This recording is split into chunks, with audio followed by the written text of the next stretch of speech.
Olá pessoal, tudo bom? Essa é uma resenha muito especial.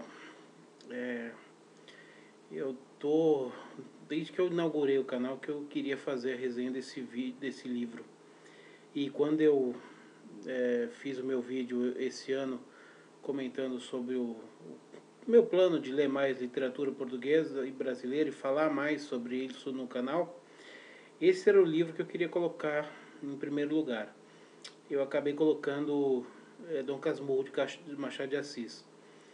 Por quê? Porque, conforme eu já tinha dito em outros vídeos, infelizmente na época de colégio, eu comprava os livros, meus pais compravam os livros, e os livros eram basicamente tinha aqueles 20, 30 títulos que eram revezados, né? E todo mundo lia praticamente a mesma coisa. Então, eles foram emprestando, meus pais emprestavam para amigos, para primos meus e para amigos de outras classes e tal, e nunca devolviam. Então, infelizmente, eu passei mais de um mês vasculhando em todos os lugares da casa e eu não achei minha cópia de Vidas Secas daquela época, que é o livro capa amarela, que tem a foto da cachorra-baleia. Para mim a edição mais bonita que existe era a que eu tinha, eu não achei. Eu achei o São Bernardo, que é da mesma edição, exatamente igual, mas eu não achei Vidas Secas. Como eu estou nessa pegada de não repetir autor, fazer sempre um vídeo de cada autor, sem repetir autor, eu não quis fazer o de São Bernardo, senão eu não poderia fazer de Vidas Secas, a não ser quando eu começasse a repetir o autor. E eu faço questão de fazer essa resenha de Vidas Secas porque certamente foi o livro que eu mais gostei. Dentre os livros de literatura de leitura obrigatória do colégio, aqueles livros que todo mundo é obrigado a ler no ensino médio, ensino fundamental, esse foi o livro que eu mais gostei naquela época. Tá? Tô falando naquela época. Naquela época, muitos livros que eu gosto hoje eu não gostava naquela época. Dos livros que eu tive que ler naquela época para provas e vestibular, Vidas Secas foi o que eu mais gostei. E até hoje é um dos livros que eu mais gosto da literatura nacional. Então, aí você vai me dizer, mas e por que você não fez a resenha mesmo assim? Porque eu não faço resenha de livro sem mostrar o livro físico. Então, depois de mais de um mês procurando esse livro e não achando, fui ao sebo e comprei uma versão. Tá aqui. Vidas Secas, Graciliano Ramos. Essa aqui é da editora Record. Eu não lembro se o outro é da editora Record ou não, mas essa aqui é uma edição bem mais recente daquela que eu tinha. Mas enfim, comprei o livro. Agora, se eu não tinha mais o livro que foi perdido, agora eu tenho novamente Vidas Secas, posso inclusive ler novamente. Graciliano Ramos nasceu em 1892, morreu em 1953, 60 anos, morreu de câncer no pulmão, se eu não me engano, de câncer no pulmão. Ele nasceu em ele nasceu em Quebrangulo, no estado de Alagoas. Ele tinha 16 irmãos. Na verdade, com ele 16 irmãos, eram 16 irmãos. Então ele tinha mais 15. O pai dele era um comerciante da região e vagueou muito pelo Nordeste no começo. Trabalhou como jornalista, como articulista, sempre trabalhou na área de ensino. Foi prefeito de Aldeia da Serra, que é uma cidade lá de Alagoas também, onde o pai dele tinha comércio. Ele foi inspetor-geral, foi diretor de ensino de Maceió, capital de Alagoas. Depois ele veio para o Rio de Janeiro, mas da metade para frente da sua vida ele veio para o Rio de Janeiro, onde ele também trabalhou na imprensa, trabalhou escrevendo, teve alguns cargos. Ele teve um cargo público também, foi inspetor federal de alunos, alguma coisa assim, aqui no Rio de Janeiro. Eu estou em São Paulo, não estou no Rio. Então teve vários cargos públicos e sempre trabalhou com imprensa e com educação. Ele foi preso na época da ditadura Vargas, depois que teve a intentona comunista em 1935. Vargas prendeu um monte de gente, entre os quais Graciliano Ramos. Foi um pouco antes de ele publicar Angústia, né, que saiu em 36. Enfim, Vidas Secas é de 1938. Há quem diga, eu acho que a maioria dos críticos, eu andei lendo recentemente muitos elogios de críticos e também de pessoas que leem Graciliano Ramos, que Angústia poderia ser o seu melhor romance. Mas a maioria dos críticos, desde a época de colégio, e eu acho que até hoje consideram Vidas Secas ainda o maior romance do escritor. E um dos maiores da nossa língua, da nossa literatura. Eu devo confessar aqui uma falha gravíssima, eu ainda não li Angústia. Eu nem mesmo tenho esse livro ainda. É uma falha grave que eu pretendo corrigir em breve, porque Graciliano Ramos é um cara que eu pretendo ler. Se não toda a obra dele, poderia ser toda a obra, mas pelo menos todos os romances, que não são muitos. Então eu tenho um plano de ler todos os romances dele. Ele tem livro infantil que não me interessa, ele tem livro de memórias que não me interessa, tem alguns outros livros de contos que talvez eu não me interesse, mas os romances dele eu vou ler, eu quero ler todos. Então Angústia ainda não tenho, não li, não posso dizer se é melhor ou se é pior que Vidas Secas. Eu posso dizer que do que eu li até agora de Graciliano Ramos, Vidas Secas é o que mais me interessou, para mim a obra-prima dele.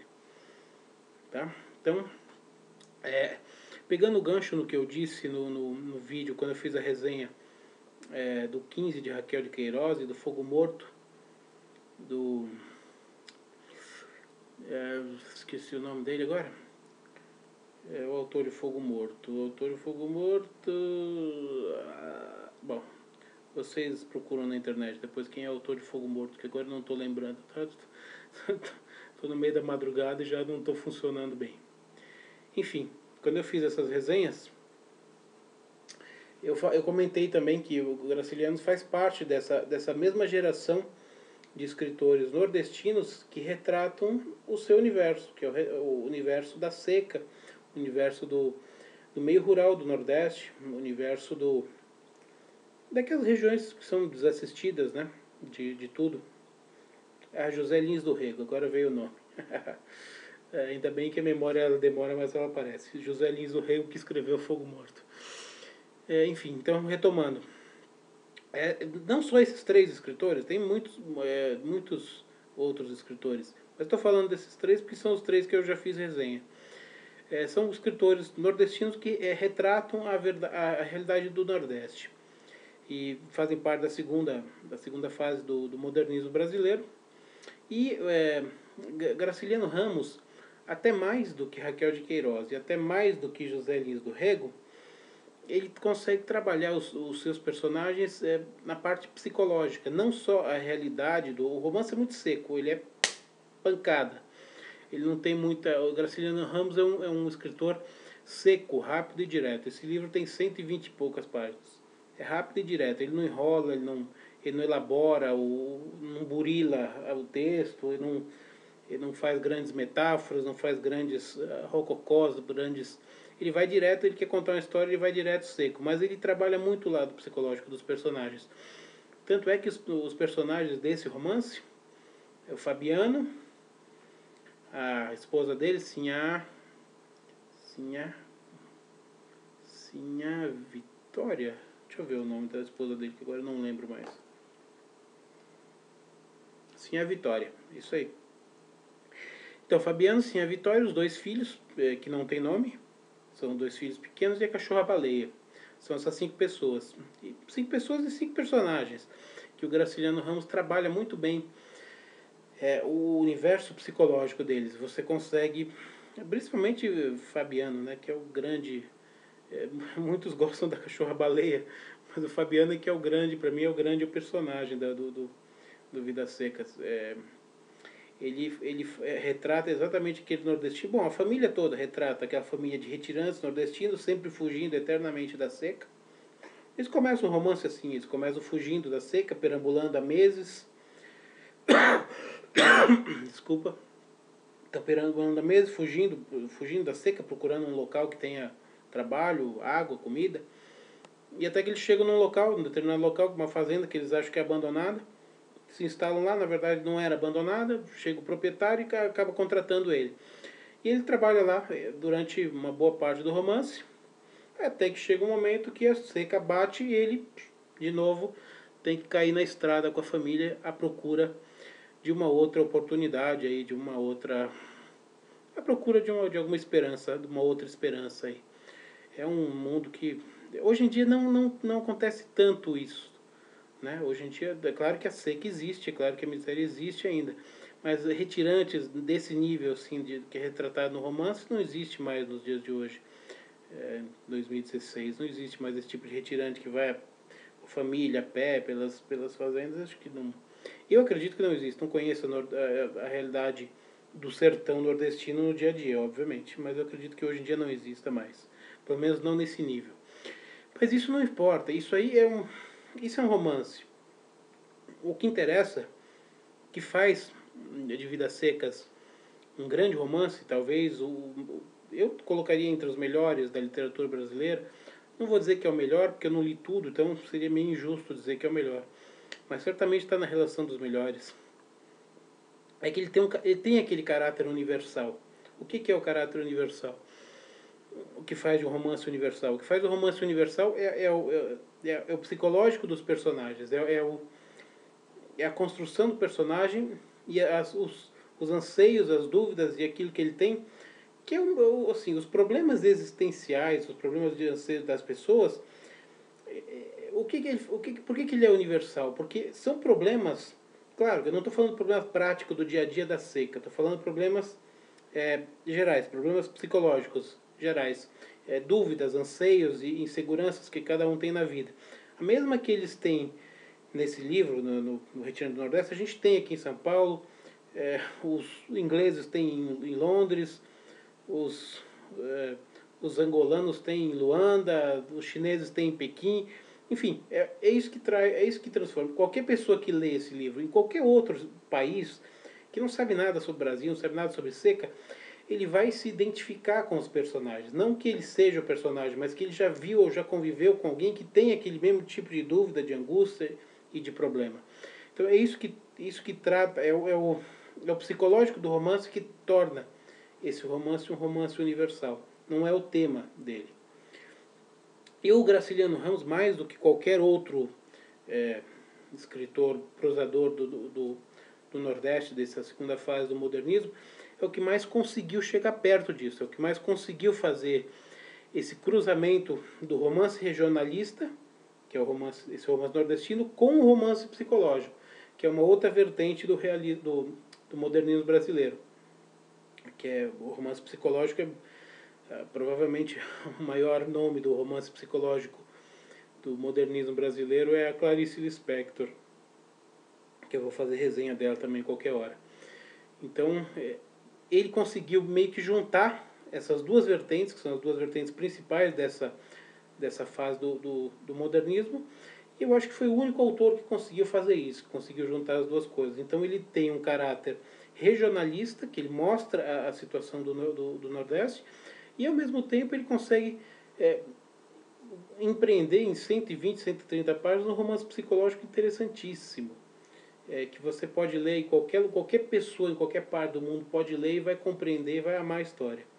É isso que faz desse livro fantástico. Gostaria muito de ter lido Angústia para poder fazer uma consideração para ver se ela também entra nesse mesmo nível. Posso dizer que São Bernardo, que também é um outro romance dele que eu li, também está nesse mesmo nível, mas eu acho ele um patamar abaixo de Vidas Secas, o São Bernardo. Ele é bom, mas ele não é tão bom quanto Vidas Secas. Acho que Vidas Secas é o ápice do Graciliano Ramos. E talvez seja o ápice do modernismo brasileiro. Tá bom? Então eu acho que é isso. Bom, a história eu já contei do que se trata. Tem um filme, Vidas Secas, acho que é da década de 70 ou 60, não sei. Eu não assisti ainda. Eu tenho o filme, tá? Eu tenho o filme até, mas eu não assisti ainda. Não sei se o filme retrata retrata fielmente o livro. Eu não sei porque eu não assisti. Enfim, então é isso. Eu queria fazer essa resenha porque realmente é um livro que eu gostaria que todo mundo lesse. É um livro que por ser um livro universal, como eu disse aqui, ele é atemporal, ainda que tenha sido escrito na década de 30, ele é atual em qualquer momento que você for ler. E Gracilianos vale a pena. E Graciliano, assim, é um livro de 120, 130 páginas. E todas elas muito bem pensadas. Não tem nada sobrando no texto dele. Certo? Tem tanto livro que você deve ler aí, de 300 ou páginas ou mais, com tanta bobagem, tanta porcaria, aqueles livros fast food. Investe, sei lá, meia hora por dia, em 3 dias, no máximo, 3, 4 dias, vamos dizer, você termina de ler esse livro, dependendo da sua velocidade de leitura. E vale a pena. É um livro que dá, assim, você tem orgulho da literatura brasileira quando você lê Vidas Secas. É um desses livros aí que dá orgulho pra gente. Então eu acho que você deveria ler, tá bom? É isso aí. Se você gostou, dedinho pra cima. Se você não gostou, dedinho pra baixo. Se quiser se inscrever no meu canal para receber as novidades, você clica lá em assinar o canal, clica no sininho, pede para receber todas as notificações e você vai ser informado. E esse canal é um canal que eu uso eu coloco um holofotezinho aqui para mostrar um pouco dos meus trabalhos de palestras literárias e aulas particulares. Se você tiver interesse, inclusive para vestibular, para provas, grupos e tudo mais, você manda um e-mail para mim. Meu contato está na descrição do vídeo, tá bom? Uma saudação e até a próxima.